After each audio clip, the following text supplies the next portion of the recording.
On August 24, 2018, Terri Ackerman last spoke with her daughter on the phone, crying and changing her plans to watch her grandchildren the following day.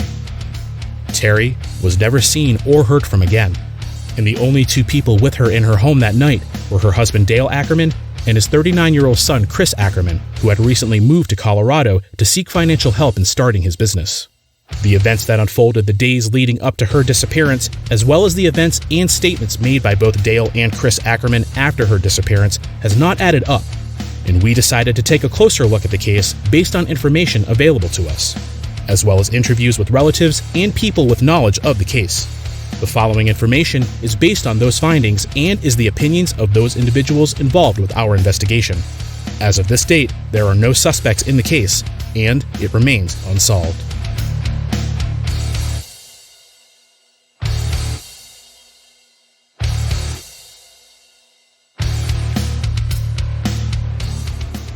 What is going on, everybody? Terry here from Blunt Trips, coming to you from the Blunt Trip Studios here in Aurora, Colorado. And for today's case, I have one that's really going to catch you guys' attention. It caught mine. I've been eyeballing this one for a few months now. And when I looked into it, the more I looked into it, the more personal it became for me. The case today is going to be about Terri Ackerman, who disappeared in 2018. Now, I do want to say a couple things right up front that the things I'm going to go over are based on our investigation on the information that was available to us. The police department in this county or city is handling this, so they actually they're doing the actual official investigation. This is just based on my team's investigation, and there is people on this team that have experience in investigating. I do want to again state that these are our opinions based on what we were able to find. They're not facts. And at the end of the day, nobody has actually been charged with this crime. Please keep that in mind. Now, let me go ahead and get into some of the facts that I did find.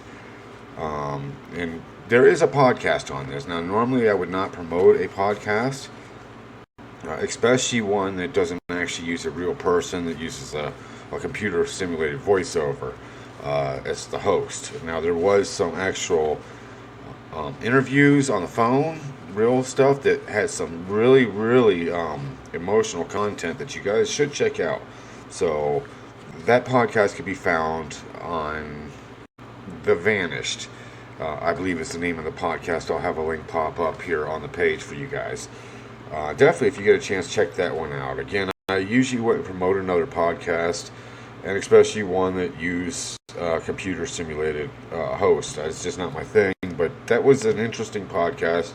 I did listen to it in its entirety, and I was shocked at some of the content that was in there. But anyways, let me go over some of the facts that we did find based on my team's investigation. Now, there is going to be some names mentioned. Please keep in mind, people, nobody has been charged with this crime. This is just based on what we found and what we believe happened. And it actually shocked people that were involved with this case. They were quite surprised that they weren't even looking this route. They were looking other directions. Everybody was more or less blaming Dale for the disappearance of Terri. And I'm not saying that isn't the case. I do believe Dale has knowledge of it. I believe Dale was involved. There may even have been planning.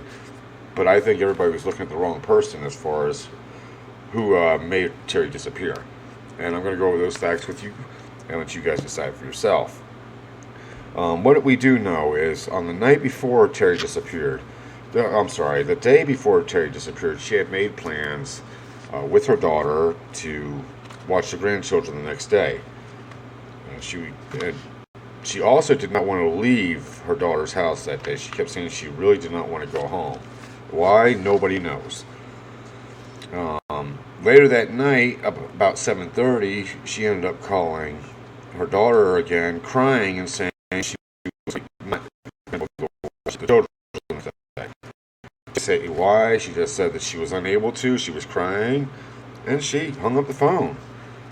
That would be the last time anybody outside that house heard from Terri alive.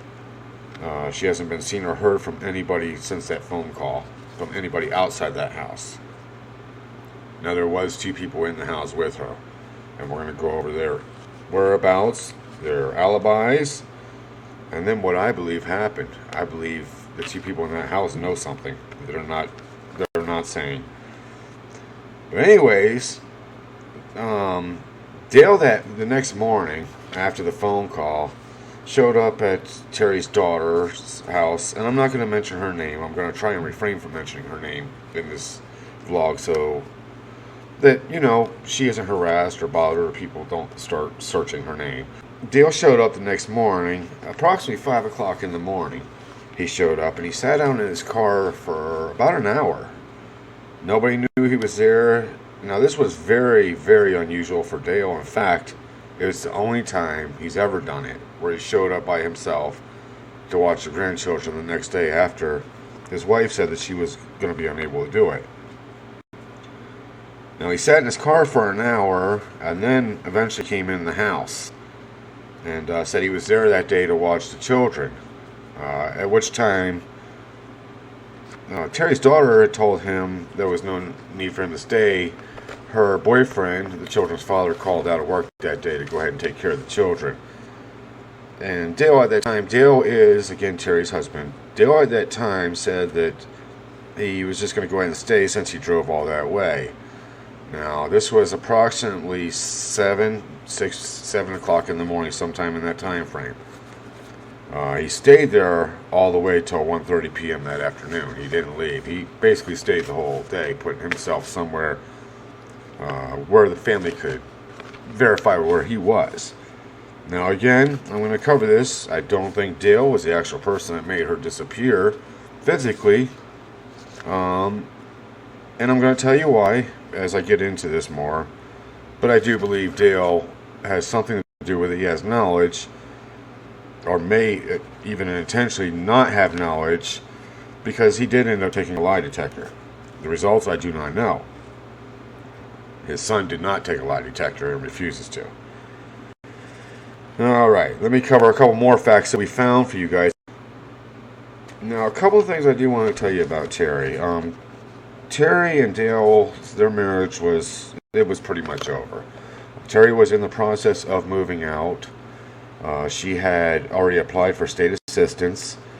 She had a secret bank account. She did have her own income from a prior marriage that she was receiving, and she had actually, just before her disappearance, she had transferred those funds to move to a secret account that Dale didn't know about. She also was seeking housing. She was looking to leave him. She was making plans. She had spoken to her sister, as well as her daughter and other people. She was making plans to leave him and not leave the state. She was not planning on leaving the state or just disappear. So again, she was seeking state assistance and housing assistance. So there was no plans for her to just up and go anywhere. She never did have a history of leaving, nor did she have any really close friends that she stayed out with overnight parties. She was a married woman. She came home every night. This was not normal for her to just disappear all of a sudden, especially a woman who loved her grandchildren so much. She canceled that for some reason the night before, crying. Nobody knows why. She had made plans to watch them and then went home, and then all of a sudden called up saying she couldn't watch the children and was crying, and then all of a sudden vanished. Nobody had seen or heard from her ever again. Now, there is 2 people inside that home. One of them accounts for her, one doesn't, and we'll get into that. Terri was a heavy smoker. She smoked heavy. She was a chain smoker. In fact, this woman woke up throughout the night to have a cigarette. She smoked so much. But the weird thing is Terri had just bought 3 packs of cigarettes on her way home. When Terri disappeared, all 3 packs of cigarettes were still there, as well as her ID, her purse, her car, her keys. Everything she owned was in that house. The only thing that they could not find of hers was her bipolar meds, and also the clothes she wore the last time she was seen. And I'm going to cover that here soon too, because that comes into play. Now, again, nothing else was missing. Nothing. The cigarettes were not moved. Not only were they not moved, but the last time she was heard from was 7:30 that night. And again, this woman woke up throughout the night to have cigarettes. She was a chain smoker. The next day, when they finally reported her missing, there was only one cigarette butt in the ashtrays for a woman that supposedly was accounted for till 5 o'clock the next morning. One cigarette butt. This woman was not in the house all night, not alive.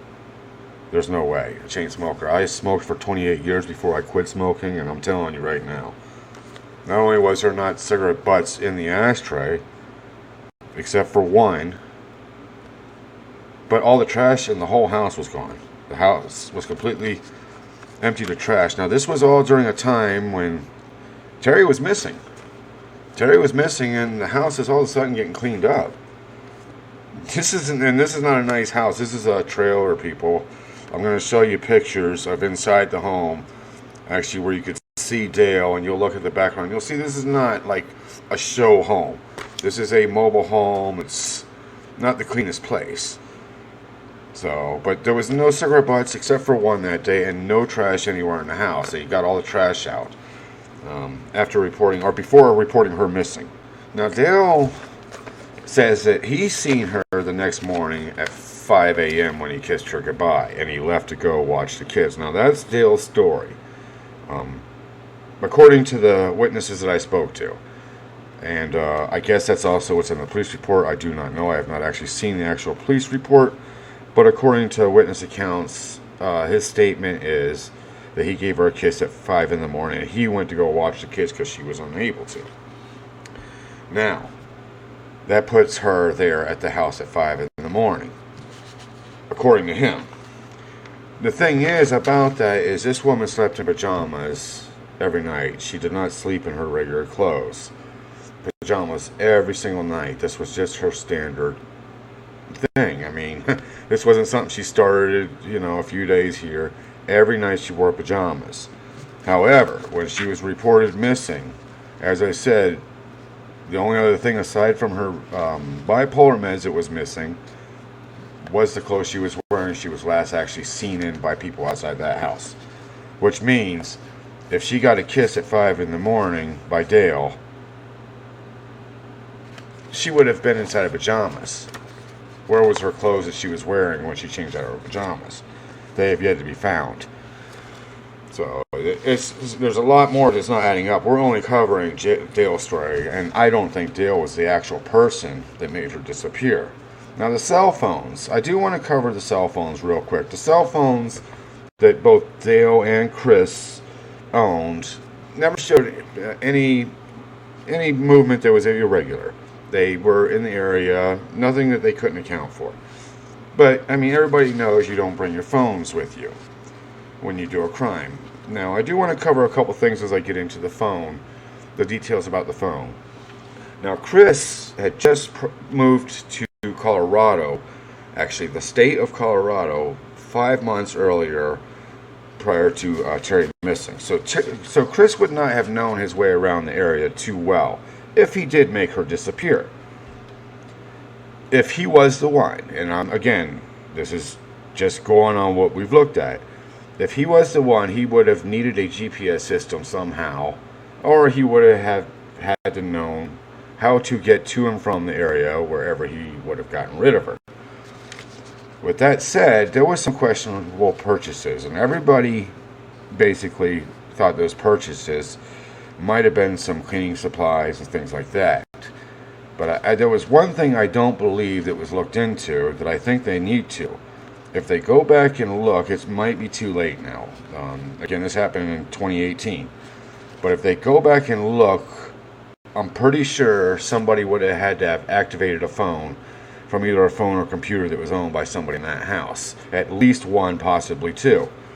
Now, I've spoken to witnesses of where Dale was that day, and the best they can recall, Dale never received a phone call.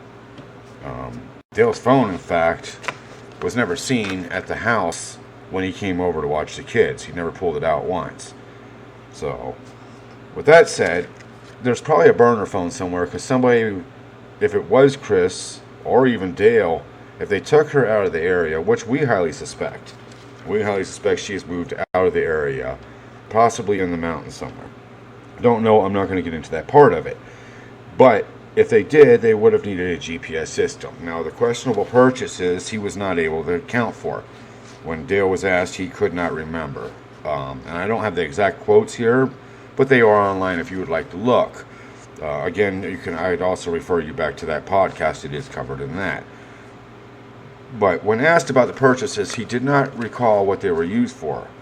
I would suggest, first of all, that you guys go back and look for a phone that was activated somewhere in that house. Again, Chris was new to the area. I don't know if they mentioned that in your investigation, but he would not have known this area well enough to go hide a body. Not in 5 months' time. Not hide it good enough to where it couldn't be found yet. It would have been GPSed, or it is an area he frequents quite a bit. Also, and I'm going to get to Chris because there is some things that didn't come out in the investigation that we did find. We did find some stuff on Chris, and I really think at the end of the day, he's the one you guys need to look at more. But let me get back into some more stuff that we found. I'm only on page 1 of 3, so you guys do have to bear with me if I seem a little slow at this. I am cutting it in parts and stuff, so again, bear with me. Now, I want to cover their finances because, let's be real here, most of the time there's a murder involved. It involves either cheating or money. So I looked at their finances, and I'm going to cover them with you. All 3 people lived in that house. Terri received a monthly income. Terri or Dale didn't work, first of all, just so I'm clear. Neither one of them actually worked. They were dependent on other incomes. Terri received money monthly from a divorce.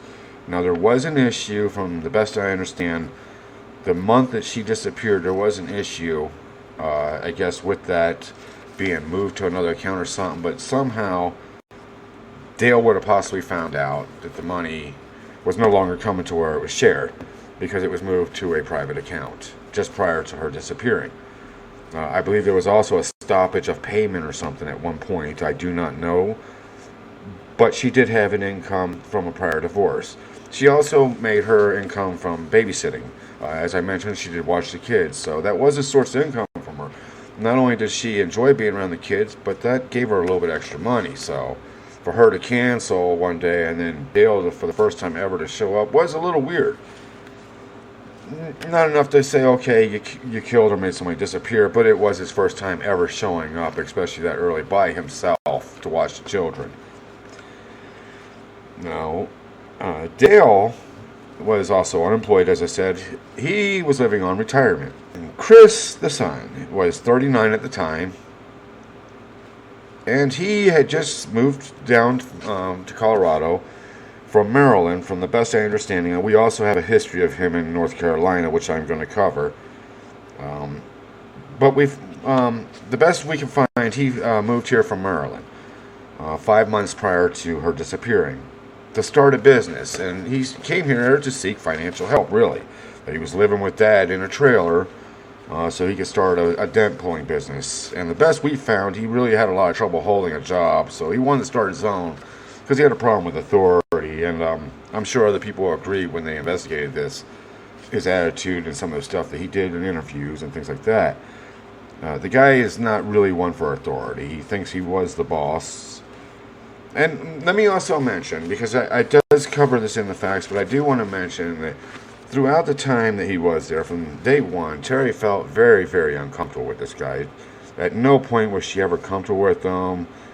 She had mentioned that she was afraid with him. She did not feel comfortable in the house from the day he moved in. So she did not feel comfortable with Chris. Now, 1 month prior to her disappearance, here's where it really starts to get catchy. And this didn't come out really until the daughter actually found the paperwork. Nobody had mentioned anything of it in the investigation to the police. But 1 month prior to her disappearance, both her and Dale opened life insurance. And I do not know the amount, but Dale was the beneficiary of hers. And he refused to put her down on his. So on paperwork, Dale was going to inherit if she disappeared, but he never mentioned the insurance. Never mentioned it once. In fact, like I said, From what we found out and what we were told, the daughter found the paperwork first and turned it over to the investigators. And it was done 1 month prior to her disappearing. Now, she had also told her daughter that prior to several times that she would never do life insurance. For reasons I don't know. But usually when somebody's not comfortable in a marriage and they fight a lot, they're not comfortable getting life insurance based on my experience of talking to people who have been abused and stuff, and I do have experience of talking to people who have been in abusive relationships and things like that. Not to mention investigating homicides for things like YouTube and in my past in radio and things. I'm not going to get into all that. Either way, she was never comfortable and never wanted to take out a life insurance, but for some reason, 1 month prior to her disappearing, her and Dale both took one out. Now, another thing that was strange was Dale had a white truck. Dale had this truck. He drove this truck everywhere. Dale had a few vehicles. He was a mechanic. He had a few vehicles. I looked in his pictures. I think I've seen a motorcycle, a couple of trucks. I don't recall seeing cars, but there was a few vehicles. He worked on quite a few, and he owned a few. But there was one in particular that he drove. It was a white truck that the day Terri vanished and he finally called the police. Now, keep in mind, he did not call to report her missing, from my understanding, for over a half a day, possibly 1 day. I don't have that. It may be written in my facts later. Again, I got 3 sheets. But I believe it was up to almost a full day before he reported her missing. But he did get rid of his truck before she was reported missing. And when asked about it, he told the police that his truck was in his son's shop getting repaired for some dents that were in it, is what he was told based on the information we have. And 4 days later, his truck showed back up on the property, and the dents were still in it. Not one of the dents were taken care of that he supposedly put the truck in the shop for to have the dents fixed.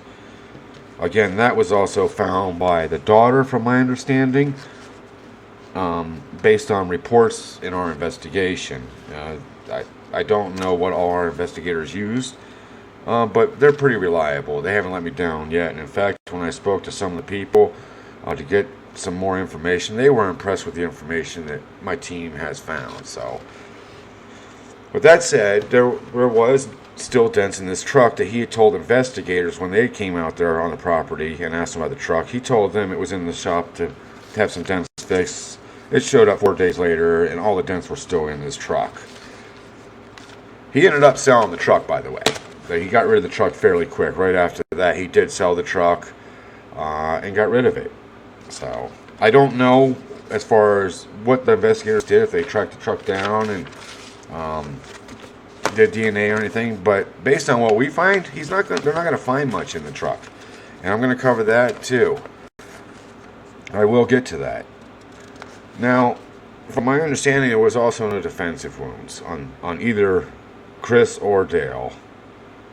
And when we got to investigating that, it didn't make sense. I was like, okay, how did this woman get removed from this house without making a noise or leaving a mark or telling somebody on the phone? It didn't make sense.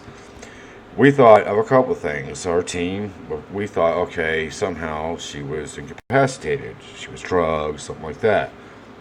But when we got to looking, and the more we looked into it, the more we looked at the son and less at the father, it just made more sense. The father had, again, no defensive wounds, and he was an alcoholic. He was drunk that night. And he didn't have the means to defend himself to not have any kind of wounds from a person that was removed from the face of the earth permanently. But there was a person in there that we found that more than had the means. He had the skill and the training. And this wasn't brought up in the investigation. In fact, when we had spoken to family members to question what they knew about Chris, all of them were shocked at what we found. But we found, actually, now I don't know how many people of these people watching this program are into martial arts, but we had actually found not only pictures of Chris, but pictures of him standing by and him training at one of the most recognized martial arts academies in the world, actually. he trained under, not the actual academy, but under the name of one of the most recognized martial arts academies in the world, and that would be the Gracies. Now, for those unfamiliar, the Gracies they were early UFC, and actually Horion, the older brother, was part owner of the UFC long before Dana White. They're master martial artists who specialize in chokeholds and locks. But when we got to investigating Chris, we found that Chris was a specialist at chokes and locks. And the family didn't know this. They were shocked when we found out and we explained the academy that he went to. The furthest we can put Chris up to is a purple belt. We can only get him up to a purple belt in 2019 when he trained out in North Carolina. We have him down. I won't mention the school. We have tried to contact the academy and have yet to hear back. We were proceeding with this vlog with or without their information, but I did give them my word I would not mention their academy. But with that said, it was a world-famous academy. In fact, it was one of the best academies for Brazilian Jiu-Jitsu in the state of North Carolina that we found. Some very good fighters out of there. With that said, Chris trained out of there, and Chris was a purple belt. And to be a purple belt, in the Gracie system, they don't just give out belts to anybody. You have to be a specialist at chokes. So, with that said, somebody in there had the means to take Terri out of that house quietly and quickly. So, now we found an answer, a possible way that she was moved out of the house. How did they get her out quickly? This Chris character, we started looking into him more.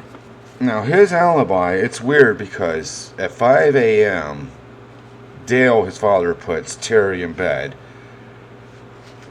where he kisses her goodbye. Now, Chris wakes up at 7 a.m., and he was gone out of the house at 8, and he claims he never saw her and she wasn't there at that point. So sometime in the wee hours of the morning, this woman supposedly got up without smoking a cigarette and disappeared. Without taking her keys, without taking her purse, without taking a credit card, without saying nothing, while the father was rushing her over to get an alibi at the daughter's house watching the kids, which were already covered when the day before Terri had said that she couldn't watch them when she called up crying. At that point, her daughter's boyfriend, the kid's father, called out of work. And they knew this. But Dale went on over to watch the kids at their house that day, not at his. Now again, Dale did say, Dale told police she had her night clothes on. But we can't seem to find them clothes that she had on before she changed into these night clothes, supposedly. I don't think she put on any clothes. I don't think she ever got out of the clothes she was wearing the day before. I think right after that phone call was the last time anybody actually had a conversation with her. And I'm wondering why she was crying at that point. If somebody maybe possibly even had her in a choke at that point. I do not know. Now, I'm going to cover another detail, and then I'm going to go into what we believe happened. Now, originally Dale couldn't remember what the argument was about, from our understanding.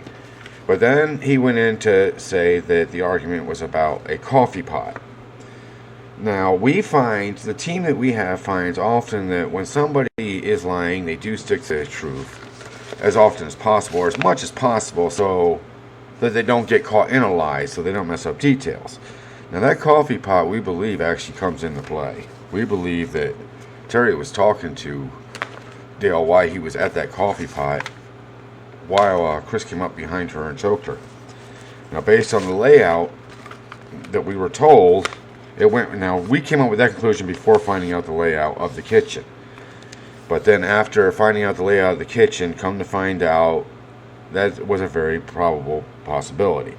The coffee pot would have been in the kitchen, which was in the middle of this mobile home. It's very possible Terri could have been talking to Dale while he was at this coffee pot, while Chris came up behind her. His room was in the back side of the mobile home. On the back side. He could have came up the back side of the kitchen and choked her without her ever seeing or knowing. Now, I was covering the chokes. Now, I do want to explain now how these chokes from the Gracies are 7 to 8 second chokes. They are some of the fastest known chokes in martial arts. If you ever watch MMA, some of the older episodes, they cover this. But I also have been studying the Gracie martial arts from the time I was 17. Before most people knew who the Gracies were. Not just that, but the martial arts in general. And when we were going over this, I saw these pictures, and the first thing I noticed was these medals and the people that Chris was standing by. And immediately, not just me, but at least 2 other members on this team have experience in Brazilian martial arts, one in Gracie. And we knew right away how Terri went quietly. That we got our answer. It wasn't drugs. She wasn't hit. There was a reason there was no blood in the house. There was a reason no marks. These people are trained to choke you out in 7 to 8 seconds. You won't even know you're being choked before your world goes black. Now I say that because when I went to this guy's page, I found some images that were really, really disturbing. Really disturbing, and one of them I'm going to pop up right now.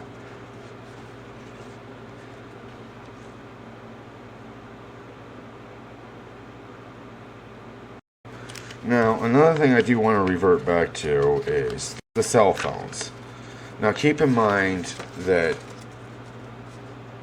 the plans had changed. Originally, Terri could not watch the grandkids. Or, I'm sorry, originally she was going to, but then she called up at 7:30 that night before she disappeared and said she couldn't after getting home.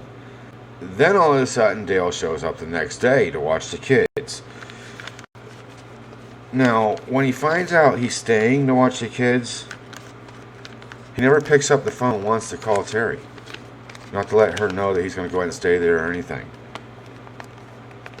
I don't get that. He knew not to call her to let her know what the plans were, that he was going to stay late, anything.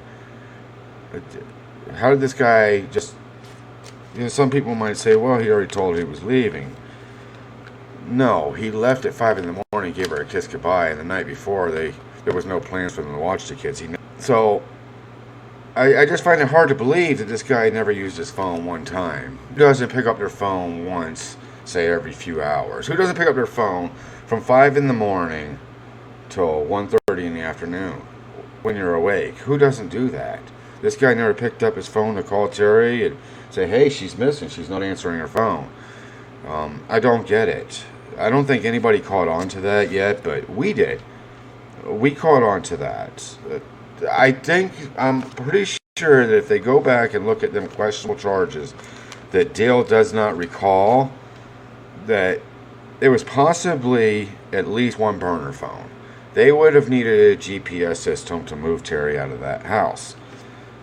Again, Chris was not there but 5 months, and if our guess is right, the only place safely you could have made a person disappear quickly that was being looked for locally is take her up in the mountains.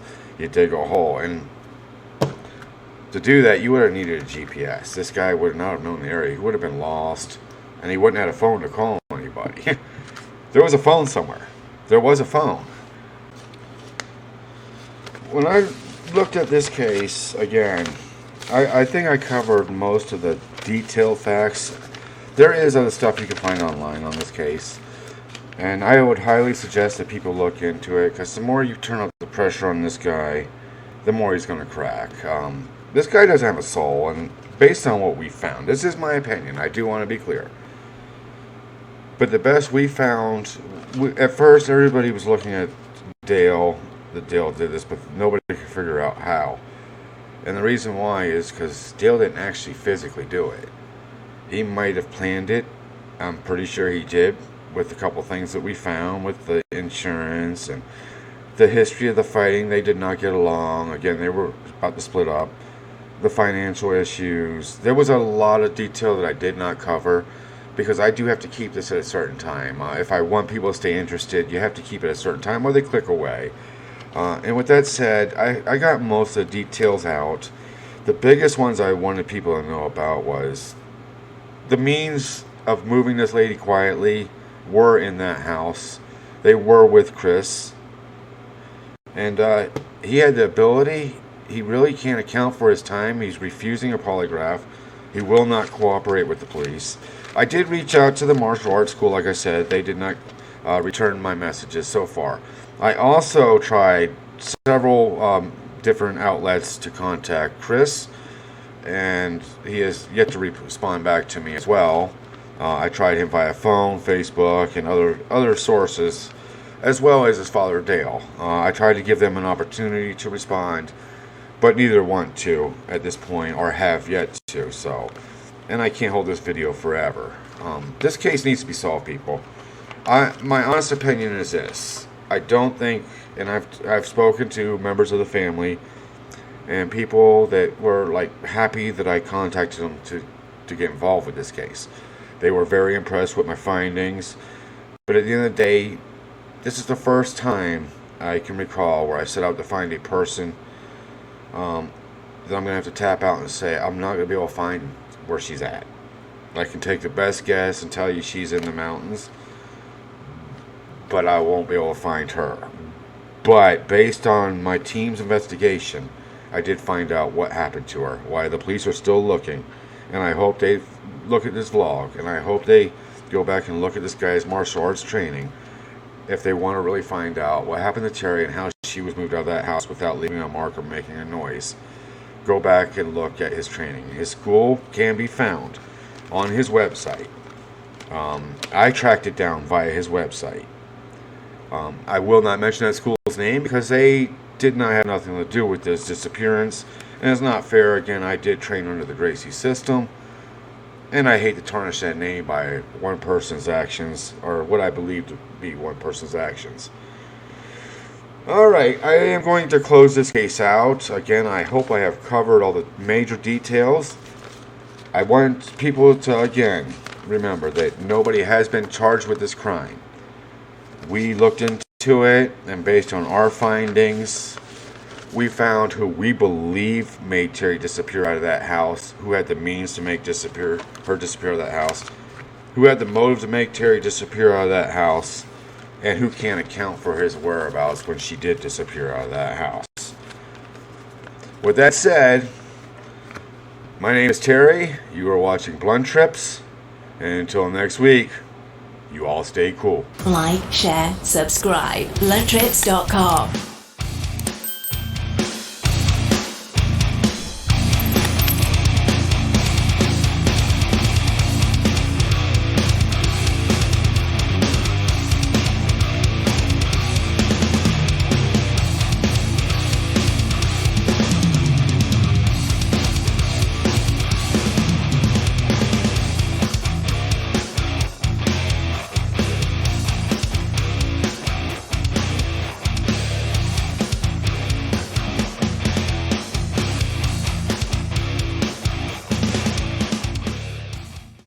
I know no more than what I told the detectives from the very beginning. I had no involvement. I did nothing wrong. I don't know where she is. I don't know anything about her whereabouts or what caused her to go missing. Nothing that has happened warrants me taking a lie detector test for any reason. Not even doing a search on the internet about a lie detector test and a situation like this advises in taking one. In fact, every site I search says no way to taking one. So no, I'm not letting my rights being infringed just because you need to feel better or feel like your mom wasn't mentally ill or had a drug problem. Particularly meth and coke, among also abusing her prescription meds regularly. And the dogs that you got to sniff the property also found her going to a known drug house, recent to her going missing. I was also made aware of the time when your mom asked your mother-in-law about meth too, so point your finger somewhere else where it makes more sense. You can pretend to have any involvement in her missing all you want. Doesn't change the fact that I don't have any involvement, nor do I know where the fuck she is. But all you want to do is accuse the people who aren't guilty of anything. I'm only guilty of basically sleeping at my dad's house and going to work trying to open my company. That's it. You and the fucking clown-ass police can go fuck yourselves for all your harassment. Cause that's all this is, and all your contact with me has been nothing but harassment. That's it. This isn't tell me where she is, and I'll leave you alone. WTF, dumb. I don't know where the fuck she is. contact me again about this, and I will call and add to the complaint with Parker PD. I already called them about this months ago, and I will take the next contact as a threat and will treat it accordingly. Leave me the fuck alone.